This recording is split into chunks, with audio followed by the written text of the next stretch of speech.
What is going on, everybody? Welcome to Lunch with the Clydesdale. We are back and better than ever. It's been a week. My apologies to everyone who started to look forward to this show. I was the lead on a project at work where I had a lot of meetings this week about because the launch did not go as planned. So as we were clearing hurdles, clearing problems and issues, more emergency meetings kept popping up. Um, yeah, the deployment ended up being half as big as it was at the start, but we made it through. Now my job is just to write up the documents to let everybody know what changes will be coming in a week when we deploy that live. But that's been my whole week for the last week. And my friend Holly could not have said it better. Meetings about meetings on meetings. Yes. Although most of these emergency meetings were much needed because for people who don't know what I do right now, what happens is we have a vendor who does all the coding of our system. They get a list of things that we need fixed. They say, hey, we're going to launch this thing to fix these 7 items. Here's what it should look like now. My job is to then go in and test it all to make sure it works, performs, does everything it was supposed to do. And usually that doesn't go super well. Usually you get about half of what was listed, and then you go back to the drawing board. And we do one of these a month, every month. So that's where we are. And I do the main deployment every third month. So that means I lead it, I pull together the team, I get everybody necessary to test, I do all that stuff, and then we run the test, and then once it's over, then I have to write up all the documents that go out to tell everybody, hey, we fixed these things in the system. This is how it should look now. And then for them to go, and then we have to test it in production the morning it launches just to make sure that it went well there and that we didn't break anything else in the process. Not the most exciting job in the world, but hey, it pays the bills. And we're excited about that. So, what's going on? ACR, haven't seen you in a bit. Jade Birch, what's going on, dude? Jay Birch working on the advanced judges course today. I would love to hear about that.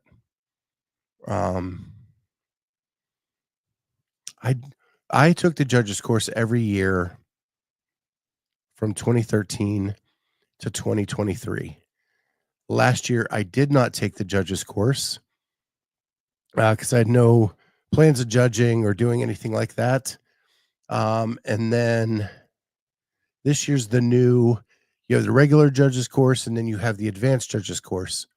So I'm anxious to see if it's much different than what we've seen for the last 10 years.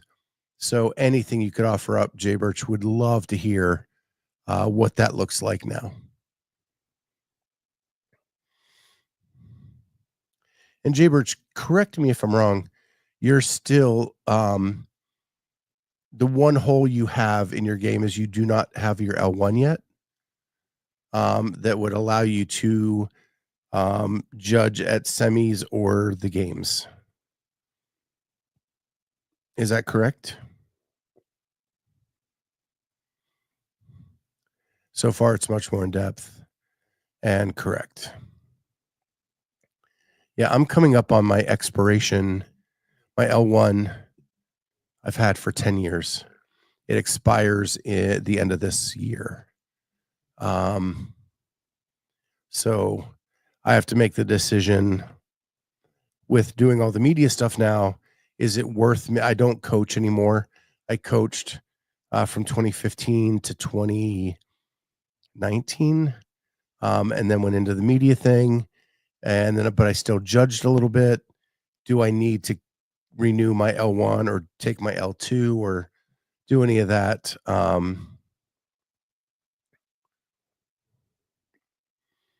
So I have to make that decision. Come judge the age group games. Pretty sure there's no L1 requirement for that. I don't know what the requirements are for that, but I'm betting there is not. And it's here in Columbus. We could have a barbecue. We could have a true lunch with the Clydesdale. I could get a brisket or something, put it on the smoker. We could hang out and do show live from the smoker. Would love to do that. Have all the guys in here. Have all you guys come over. Heck, ACR. It's just what, a couple hours from Indiana over here. Man, we could have a good time at the age group games, for sure. For sure.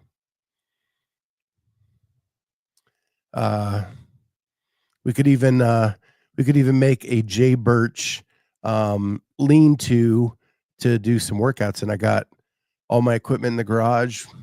We could throw some barbells around, get pumped up for the weekend. Let's have a party.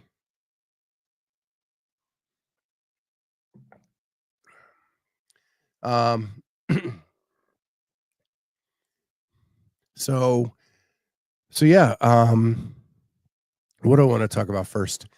So Carolyn, Jamie, and I talked about the Annie Thorisdottir comments on Sunday night. We've gotten a good handful of comments on what we said on Sunday night. Many people agreeing with Carolyn and not with Jamie and I.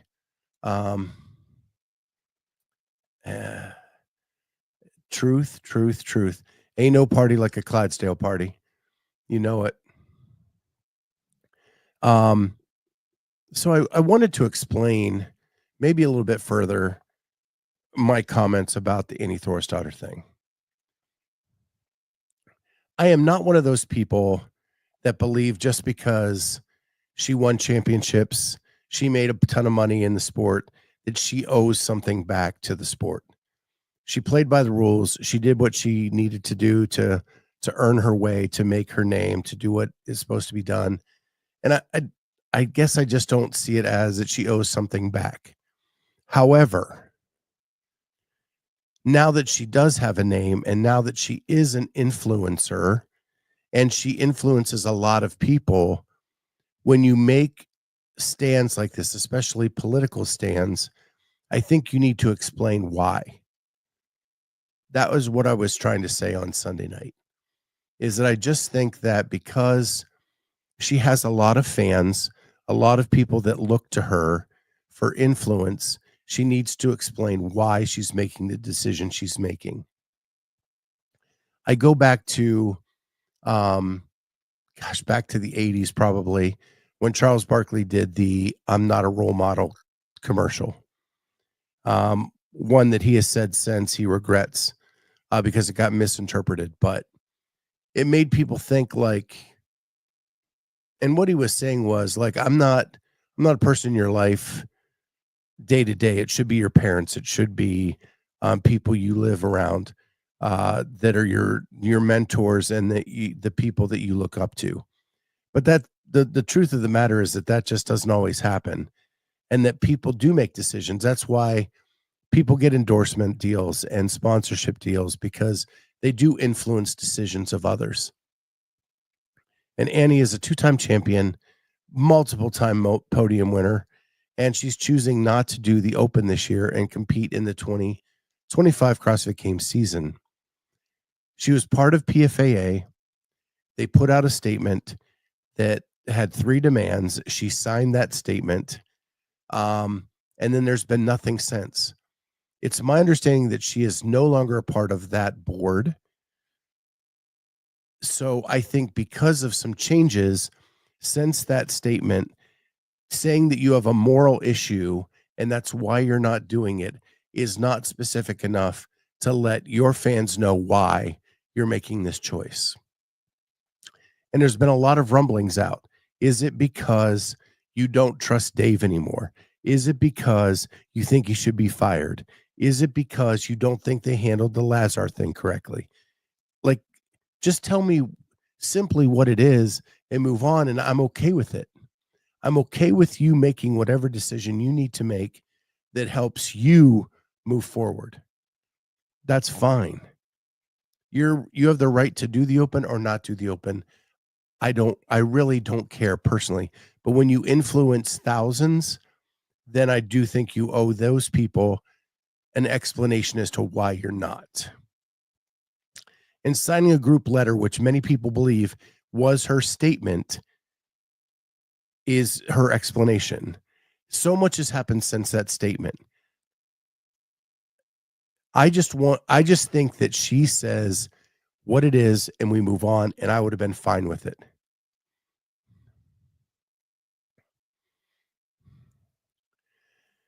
Clock says the game's athletes have been so vague in just about all their communication during and after the Lazar incident, it's not helping them. I could not agree more. I could not agree more.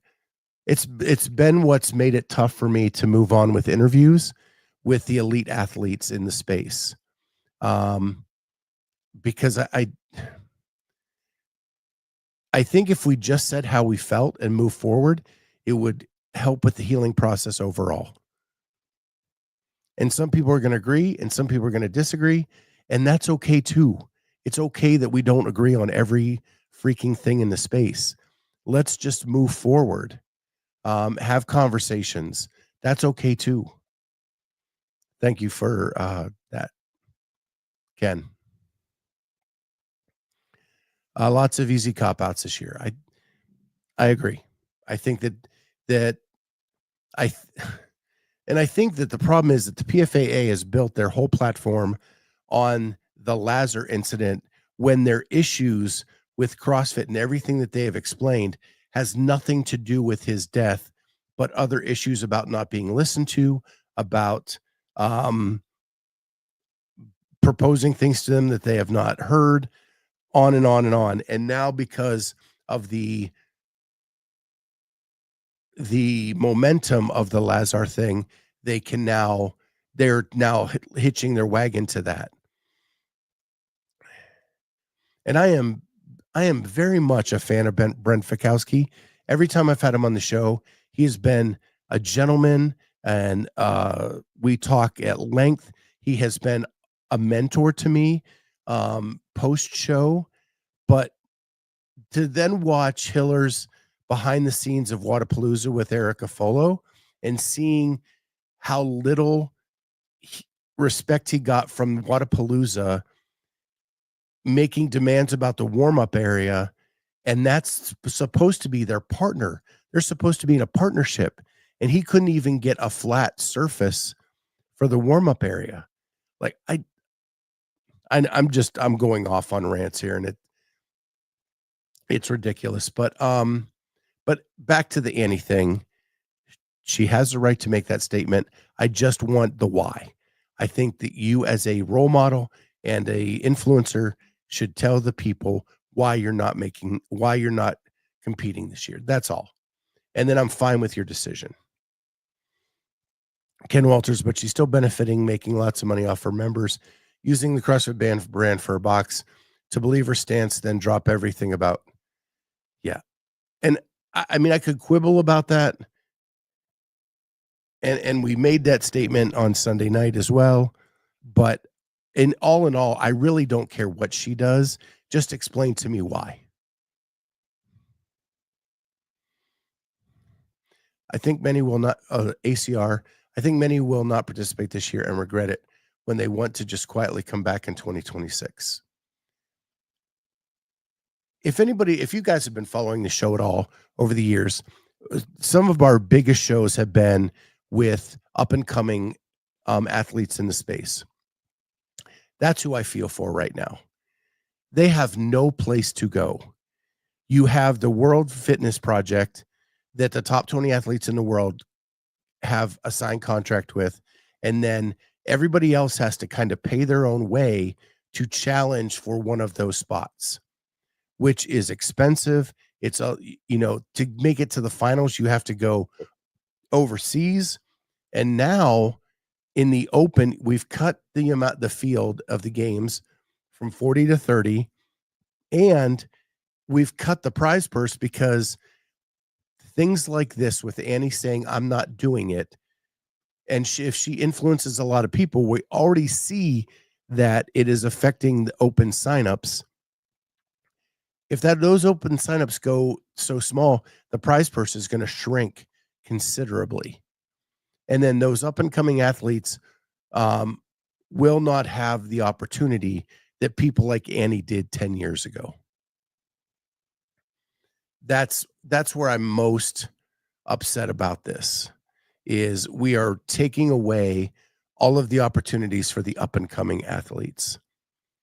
All of the top 10 they're going to be fine. They're going to do their WFP. They're going to choose to do the open or not. They're going to make their money at off-season events. They're going to do all of that stuff, and they're going to be fine. It's the up and coming athletes that are running out of options.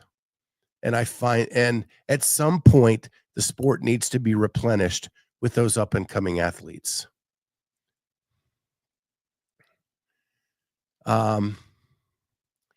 People love to jump on bandwagons so they don't feel like an outsider. And ACR says, I run away from bandwagons.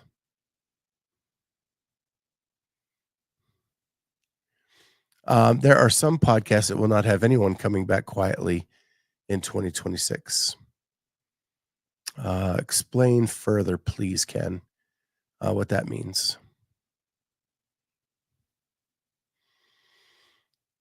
Anyway, I hope that that makes it clear my stance. Jamie's stance is much more staunch than even mine. Carolyn's is a little less staunch than mine, but it is my belief that all three of us are doing the open at the last I've known. And I don't want to speak for them, but I'm signing up for the open for sure. I believe that Carolyn is. I believe that Jamie is, but I don't know that for 100% sure. Even though our stances are slightly different on how the anything went. That's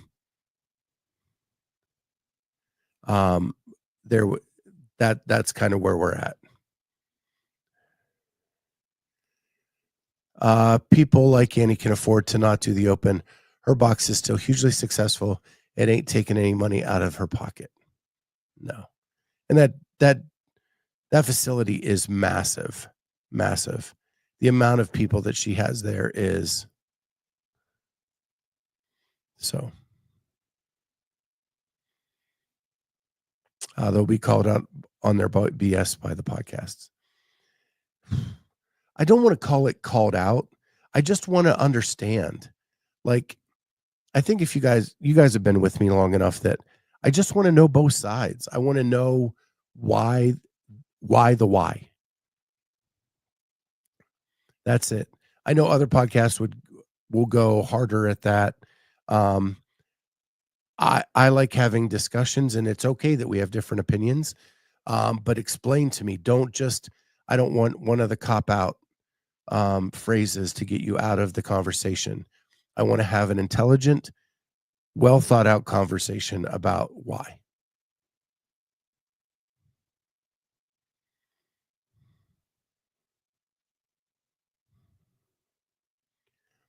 I agree with you, Jay Birch, but we are older than most and wiser beyond our years. And yes, Ken, CrossFit Reykjavik is a tourist stop for any CrossFitter that goes to Iceland. And I bet you there's a good chunk of CrossFitters that make their vacation trip to Iceland just because of that, which is insanity. Cool, but insanity. So enough about the Annie thing for today. Next up is it's Super Bowl week. I'm super stoked I love the Super Bowl. My first memory of watching a Super Bowl with my family was the 1979 Pittsburgh Steelers going up against the Dallas Cowboys and winning Super Bowl 13. My parents were diehard Steeler fans, are still diehard Steeler fans. My mom is, my dad has passed, of course. Um, and I've watched the Super Bowl every year since then. I love the commercials. I love the halftime shows. For the most part, I will say this year, I am as much of a music fan as I am. I know nothing about Kendrick Lamar. N- Nothing about Kendrick Lamar at all. So I don't know what that halftime show is going to be about, but I have some favorite ones. The 2007 Super Bowl, or 2006 Super Bowl 41, which the Bears were in against the Colts. Prince, one of my top 5 artists of all time, performed Purple Rain in the Rain, which is to me one of the most memorable moments in Super Bowl history. Um, what an amazing, amazing performance to do that, holding an electric guitar in a rainstorm, doing that. So that was freaking awesome. It, Now then the Bears went on to lose. They were ahead at halftime. They ended up losing the game. And then I was devastated for a month straight. Corey's also registered for the Open, and Corey's got it dead on. Scott is super stoked for the Super Bowl, which is super. It really superly do dishes is for me. Yes.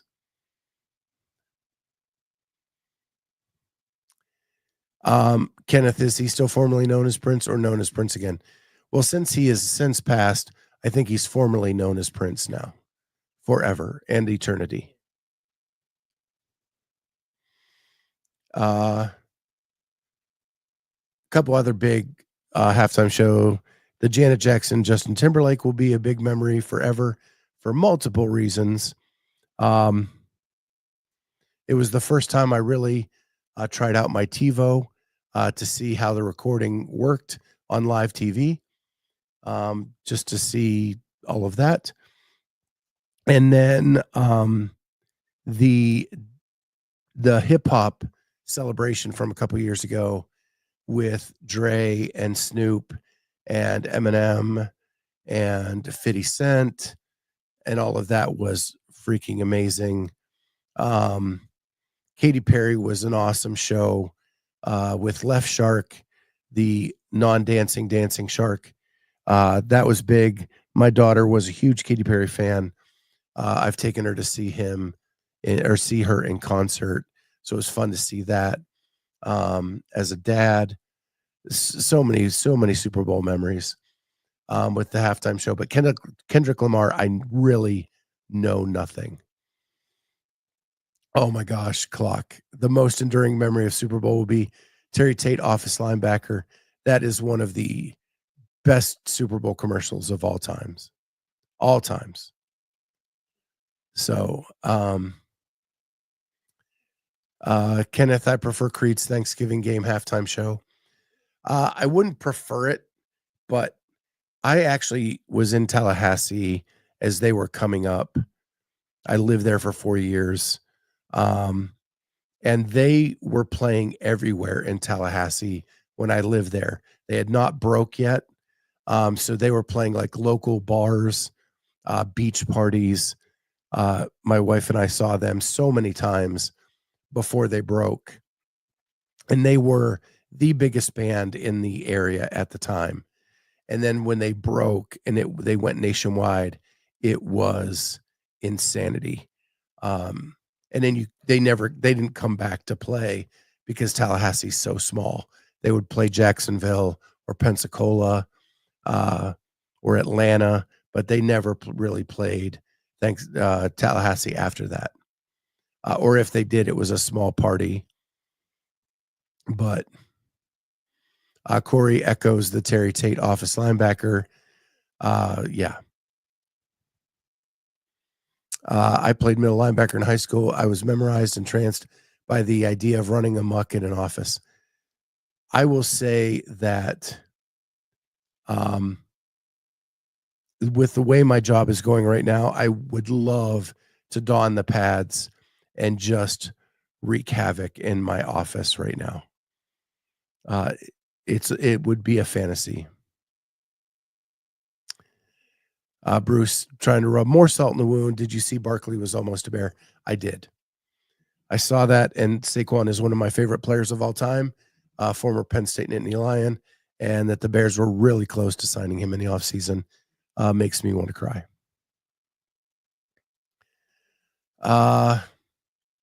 Corey Leonard. Break was over 15 minutes ago, Mitch.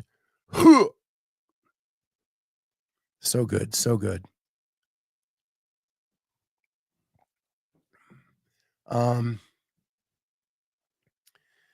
So, yeah, of course, my favorite Super Bowl of all time, Super Bowl 20, where the 85 Bears won their first and only Super Bowl until Caleb wins us 6 more in the next 10 years.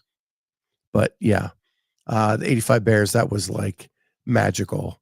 The characters on that team, Ditka, Buddy Ryan, and then the players themselves with McMahon and Peyton, Richard Dent.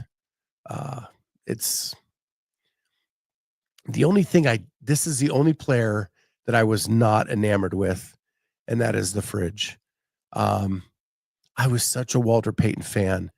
I wanted Walter Payton to get a Super Bowl touchdown, and when the fridge got one and he didn't, it really made me grow a distaste for the fridge. And he wasn't even a starter on the 85 Bears. The starting defensive tackles were Steve McMichael and Mike Hartenstein, not the fridge. And so he wasn't even a starter. He just did the gimmick play of running or blocking. And it was crazy.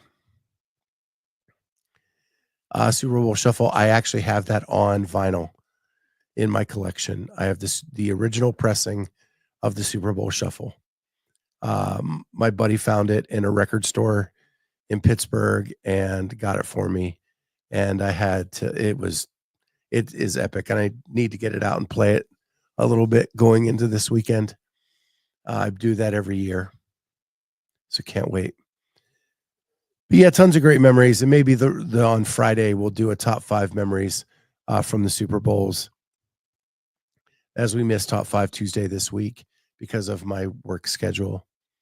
But the last thing I wanted to leave you guys with is something that may change the channel a little bit here. And that is that on yesterday, the governor of Ohio signed an executive order sending all state employees back to work 5 days a week in the office. There are exemptions to that executive order because they have sold all the buildings they owned where people were during COVID and saved millions and millions of dollars doing so. They also ended lease agreements with people, saving more millions and more millions. And so I don't know the true effect of what this means. But I should know in the next few weeks whether I will be returning to the office full time. If I'm returning to the office, it's going to be a little harder doing this show. It's going to be harder to do interviews because I'll have less time where I can schedule them. It's going to change things on the channel a little bit. Now, what Bruce says here, just do the show from the office. I am considering. I can do the full show from my phone or an iPad or something like that. So I am considering that, but I don't know what office building I'll be in. So it's all about what's around me. If I'm downtown, I could go outside. The office building that my unit is in right now, which is not big enough to hold us, is that I could go down across the street and the State House lawn is right there. I could actually do the show from the State House lawn at lunch as long as it's not raining. Um, so I could do that, um, as well. I just don't know if I'm gonna be in a place where I can, like, get to my car or get to a park or get to whatever. I don't own a MacBook, Bruce, but, I would have to use hotspot, or I would prefer using an iPad or a phone with 5G, because the 5G here in Columbus is really strong, and I could do a pretty good show from that. But I could do it on my phone. I would prefer, like, maybe purchasing an iPad with 5 cellular service where I could do that. But it would be a bigger screen where I could see some more stuff and actually do the show more interactively. And I could even do interviews from that. Um, Note taking would be different, because right now in my podcast center, I have a couple screens. I have notes on one screen. I have you guys on another screen. I could do that, but and if I was doing it from a lunch hour, I would have to do it on paper somewhere and have it with me. So I don't know what it means yet. I'm trying not to get too worked up about it, because one of the exemptions is if your facility no longer exists because of cost cutting measures, like ending a lease or ending or a sale, you could be exempted from returning. Currently, what it probably means is your return date would just be pressed out a little bit until they could find some buildings they could lease and get us back in at, there. Um, but right now I'm just like chilling out, waiting for the directives as to whether we are exempted or not. Um, but a lot of people are going to have to return by March 17th, which is just around the corner. I will keep you updated as I learn more. Um, but I think I can pull a lot of this off doing a lunch hour kind of remotely lunch hour show, but I don't know for sure. Um, my thing is I get the concept of that a lot of problems are solved when people come together and talk about them, but the job I do is um very singular, very isolated. I don't even in when I'm in the office, the people I talk to at the time, I talk to over Teams meetings. Um, and I would do that even if I was in the office, because we talk to vendors in Atlanta, we talk to our vendors in Vermont, Connecticut, and Massachusetts.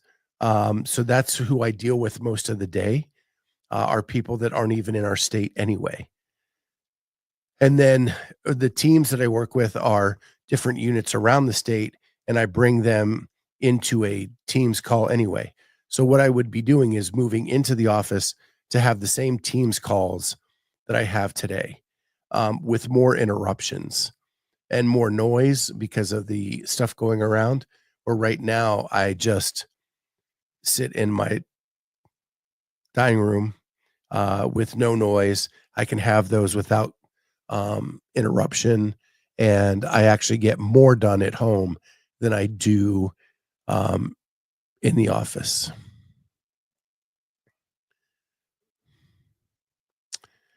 Federal employees in DC are whining about having to resume the life of a commuter. I feel for them, but want to laugh at them at the same time. Yeah, I mean, I'll figure all that out.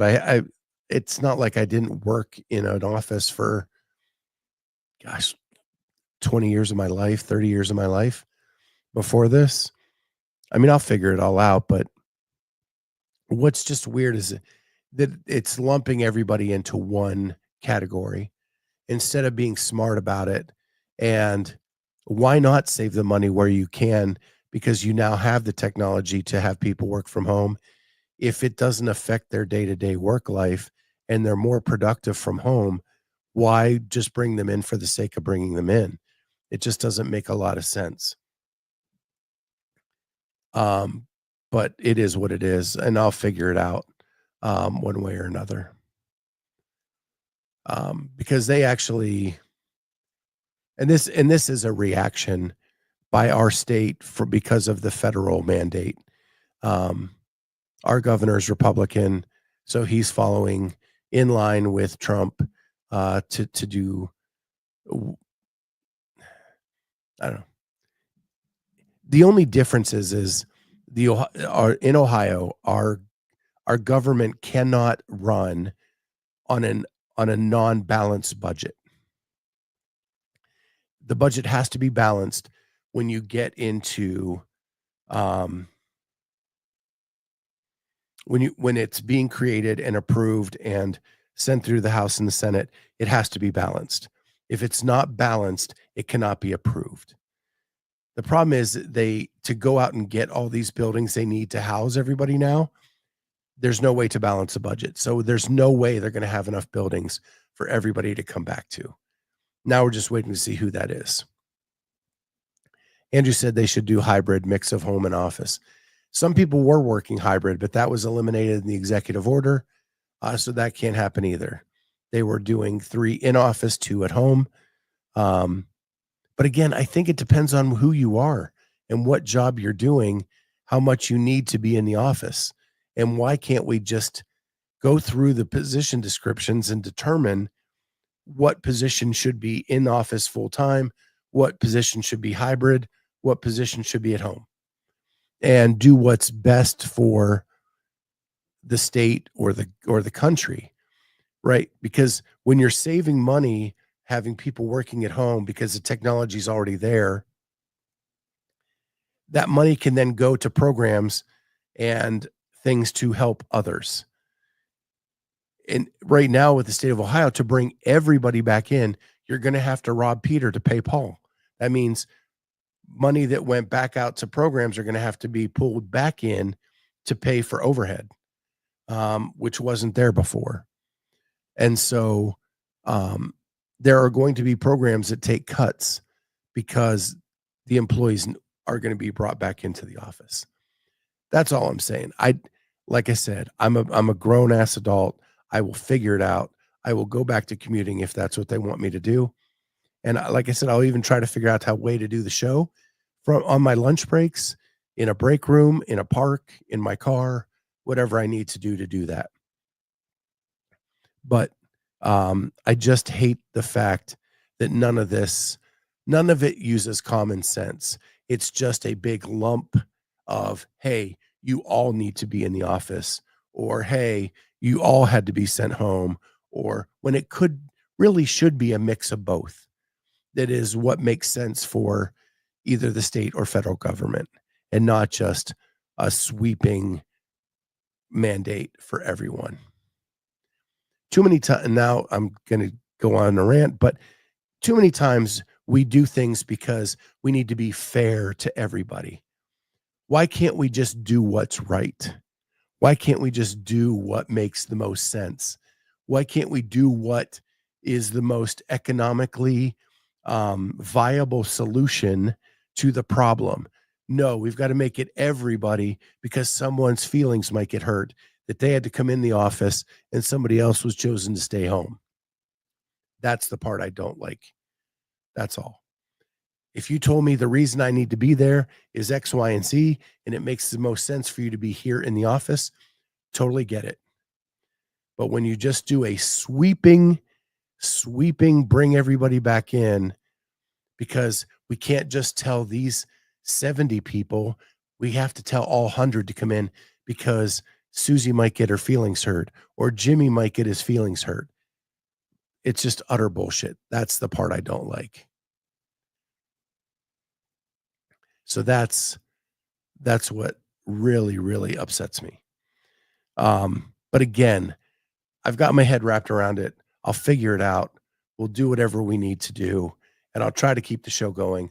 But I just wanted to share with you that that is happening here in the state of Ohio, and with that means I'll probably have to report to work again at some point in an office, and I need to figure out the show and what it means from that point forward.